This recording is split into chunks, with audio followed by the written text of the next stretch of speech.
মার্কিন president Donald Trump দাবি করেছেন ভারতের প্রধানমন্ত্রী নরেন্দ্র মোদী রাশিয়া থেকে তেল কেনা বন্ধ করার প্রতিশ্রুতি দিয়েছেন। ইউক্রেন যুদ্ধের কারণে মস্কোর জ্বালানি আয়ের উৎস বন্ধের মার্কিন প্রচেষ্টার অংশ হিসেবে ট্রাম্প এই দাবি করেন। গতকাল হোয়াইট হাউসে এক অনুষ্ঠানে ট্রাম্প সাংবাদিকদের বলেন, রাশিয়া থেকে ভারত তেল কিনছে, এতে আমি খুশি ছিলাম না। আজ মোদী আমাকে আশ্বস্ত করেছেন যে তারা আর রাশিয়া থেকে তেল কিনবেন না। তিনি এটিকে একটি বড় পদক্ষেপ হিসেবে অভিহিত করে জানান, এরপর চীনকেও একই কাজ করতে রাজি করানোর চেষ্টা করবেন। তবে মোদী সত্যি এমন কোনো প্রতিশ্রুতি দিয়েছে কিনা তা নিয়ে ওয়াশিংটনে ভারতীয় দূতাবাসের পক্ষ থেকে তাৎক্ষণিকভাবে কোনো মন্তব্য পাওয়া যায়নি।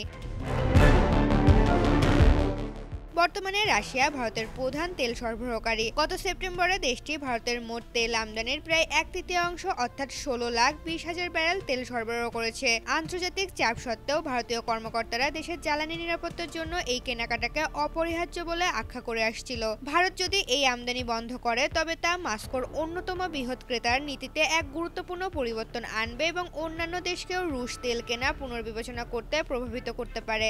ভারতের প্রধানমন্ত্রীর সঙ্গে নতুন মার্কিন রাষ্ট্রদূত সার্জিও গোরের সাক্ষাতের কয়েকদিনের মধ্যেই ট্রাম্পের এই ঘোষণা এলো। ঋতুপর্ণা, জনকণ্ঠ।